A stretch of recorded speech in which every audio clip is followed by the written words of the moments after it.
Hey everybody, welcome to Russo Works. I'm Russo. I do a little bit of work here and there. Today we're going to be building and painting Aurora, Numen of Aerogenesis from Warmachine's Convergence of Cyriss. Here you can see all the parts. We got the wings and a backpack, a little loincloth. We got some side sponsons and arms and a head and a body and a staff. Now this thing, it's not easy to put together. It's just not a fun time. Either you're going to be pinning a bunch of things, or you're going to find that those things are really too small to put pins in. Moving on, we're going to start with the body, and we're going to start by putting the easiest parts on. So first is going to be her little loincloth. This attaches to the front. You can see there's a little spot for it, but that's beside the point. Next step. There, you can see it glued on. I'm going to put on these little side sponsons. They sort of point towards the back, and there are spots, little flat spots for them to go on. These are probably the easiest parts to glue on. And there they are. Pretty nice little side sponsons. I guess that's what you call them. I'm going to call them side sponsons. Okay. Next, I'm going to glue her to the base. You got a little bit of play here, so just choose what you like. Here I went with her leaning forward a little bit. Her front foot is just off the ground. This is probably a little further forward than she leans in the official art, but I like a kinetic pose. I think it's more fun this way, and it's not like she's gonna fall over. So next step, I suppose, we'll do the arms. And boom! Arms glued on. It's a pretty good pose. There's really only one way that these arms will go on and look right. Generally, you just want the insides of the elbows to be pointed forward.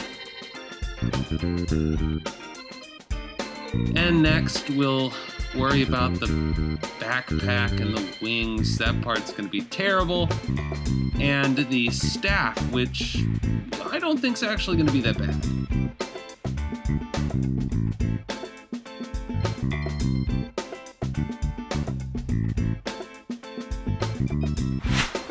And here it is with the staff. I'm copping out on the wings because those really are the worst part. And I'm just going to make them so that they don't bump into any of the parts of her body, because I like the pose we have there. Here you can see I've glued the wings onto the little backpack.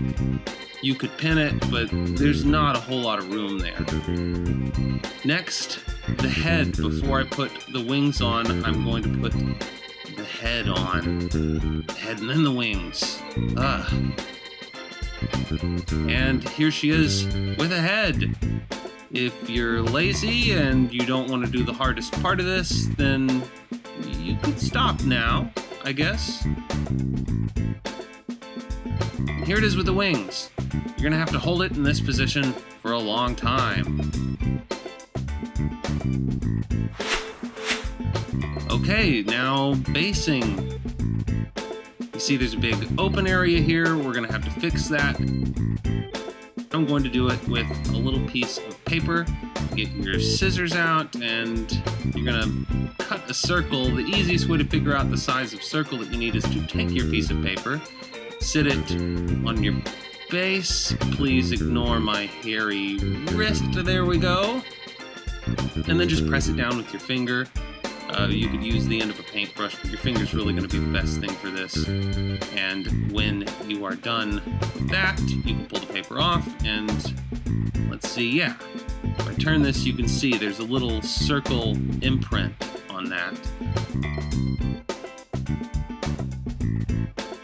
You'll just use your scissors and cut around that, and you'll have a little circle like this that you can glue onto the base. You can just use a glue stick. I'm going to cover this with super glue in a minute. see what I'm talking about. And there we are. There we are. There, yeah, there we are. Pretty nice.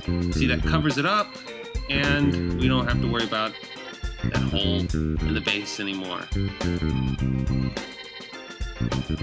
Just smooth down the edges. You don't want those peeling up later. And then we're pretty safe to move on to the next step. Da da da da.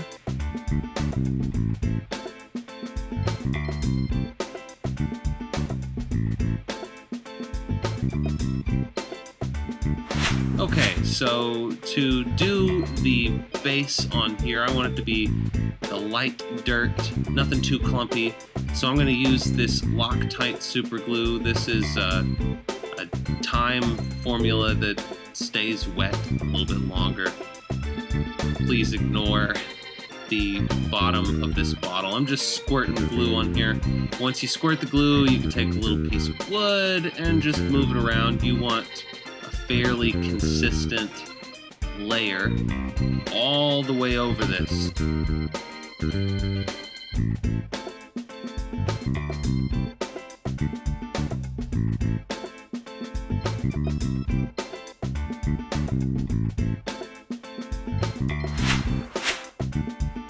Now the next step, we take our super gluey base and we throw baking soda on it. Baking soda, back of my hand, baking soda. And once you're done with that, you can shake it off. I don't want this guy to fall apart, so you can blow on it. I'm gonna use a paintbrush. This is basically dry as soon as you hit it with the baking soda, so you're good to use a paintbrush on this. I'm using a crappy paintbrush that I don't care about. Just cleaning that off. You'll notice that this mixture of super glue and baking soda is translucent, so you'll be able to see the paper through it. We're gonna paint over that later anyway. But you get a nice effect. It's basically the same thing as using sand on the base, but it's a finer grain. And unfortunately, that also means you're gonna have a little bit more trouble if you're wanting to dry brush it, but we'll live with that. Boom. So far, so good. Now, next step, I'm gonna base this in white. I tend to base a lot of things in white, and it's just because I don't like building up color. I like to have the color, and then I like to blend down into the shadows. Plus, this is mostly chrome. It's like chrome and skin tones. So putting black on this just means I'm going to be painting it a lot longer. So bear with me here while I put on a white base coat.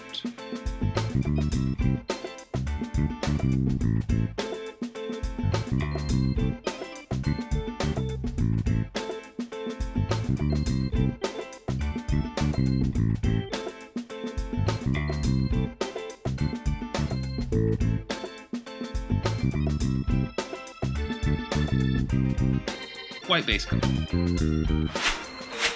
Next step, we're going to put a wash on the whole thing. This particular wash is one that I mixed up. It's basically Payne's gray with a lot of crimson in it. It starts out just looking black, but there's definitely a red tone to this if you compare it to some other gray wash.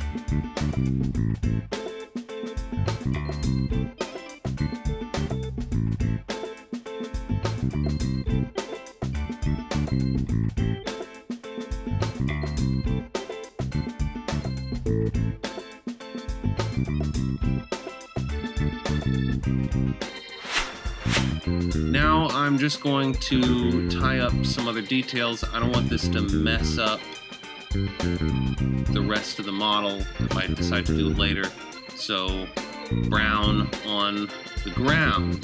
This is just base coat for the ground.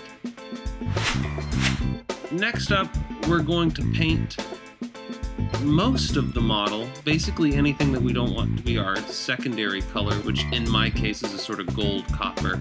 Everything else we're going to hit with silver. Now this silver is fairly translucent, so that's why the black and white underpainting was sort of necessary.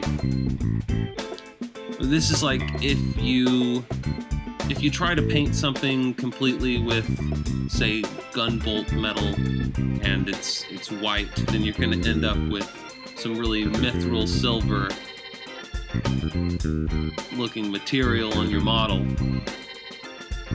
But with this underpainting, we're going to get a lot of the tones from the wash in our silver. And that's sort of what we're looking for. We'll go over it again later with another wash just to dirty it up. I'm just taking my time, picking out the areas that I think should be based in silver and painting them silver. But for now, silver is what we're doing.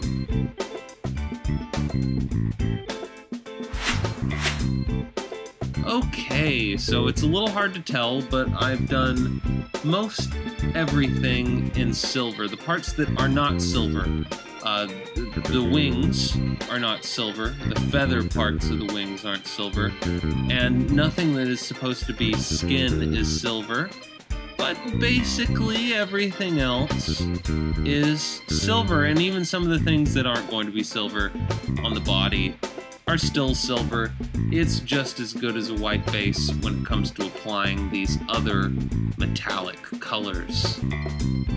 So next up, we're going to apply some of our secondary color. Now this is the color that we're going to use on the wings and the joints and all sorts of other places. Step one for me is going to be copper.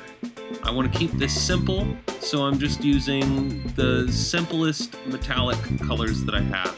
And I'm going to go over all of these secondary color areas with this color first.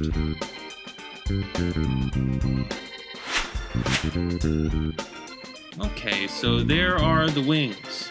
Pretty much done in copper. Spin this around, you can see all of the other parts of this that haven't been done yet. So, time for us to do those.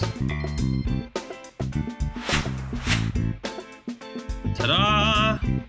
There are all of the copper bits, and I understand this is a little gaudy right now, but all of this will get cut down. The next step is to put a layer of gold over all of this copper, and that's going to bring us a little closer to the official art. I'm not really going for an official art sort of look. For instance, instead of glowy blue lights, they're going to have glowy red lights, and the secondary color is a little more red, and that's why I wanted to start with this copper color.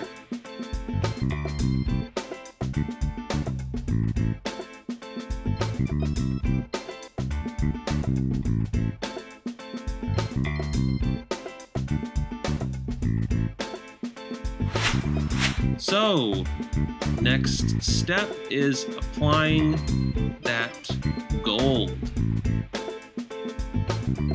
Now here you can see, if I turn this slowly in the light, it mostly looks red, but you can just see when the light hits it that it is gold red. This is sort of I guess you'd call this pink gold. Anybody that has played the new Mario Kart knows what I'm talking about.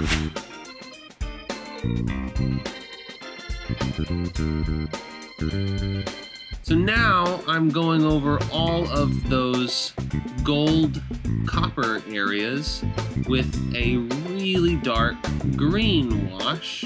I figured these areas are sort of like pennies. And if they get corroded, it's going to be with this ugly green color. And then we'll go over some of the other areas with our dark red wash again, just to muddy them up a little bit.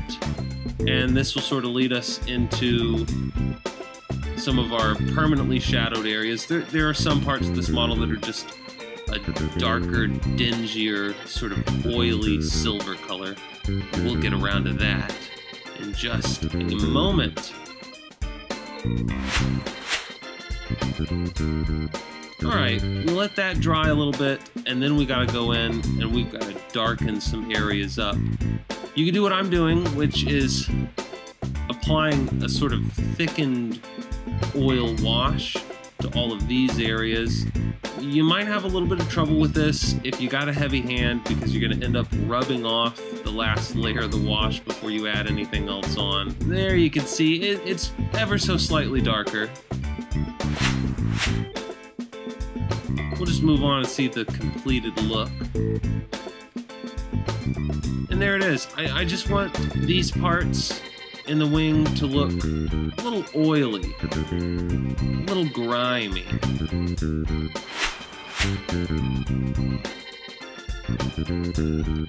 Okay, now we gotta do some skin tones. This is a pretty simple skin color. I've just mixed this up from a standard brown and some white, just made it a little bit lighter.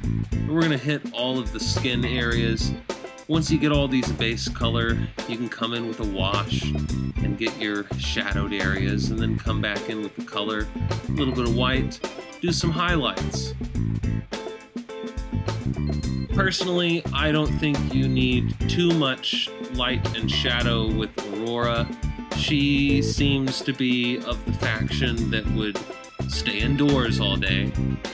So if she's a little pale, that's totally fine. And there she is. There she is with skin. We even got some eyes in there and some lipstick. Man, we're doing it up good. Now, what is left here? I say we need to do a little bit of highlighting. Now, on the normal metal parts, I'm probably going to highlight with a very light blue, a sky blue, baby blue. To me, that's the sort of corrosion that you would see on the non-copper gold metal parts. And we can just use that as the highlights. It'll give it a nice chrome look. Okay, so first, how about we put some red glowies on this? That'll be a lot of fun. We'll just do the base red glow. You can use a more watery red paint for the edges of glowy parts. Just sort of blend it out, and then you want straight red for where the light is. You can add some lighter, say a light orange right on where the light is supposed to be, if you can see the light. Okay, so next step, paint a bunch of green on the base. That's where our grass is going to be. Put some highlights into the glowy parts. That's a nice touch. And then we'll move on to the next step. Some more highlights. Glue the grass on. There you can see the grass. The dirt showing through the grass. Very nice. Very nice. She's looking very regal. I guess technically she's royalty. Who knew? And that is basically it. I'd like to thank you guys for watching. If you want, you can rate, comment, subscribe. I don't even know if all those things are still things on YouTube, but you can try to do it. I won't stop you. This is Rousseau with Rousseau Works, signing off.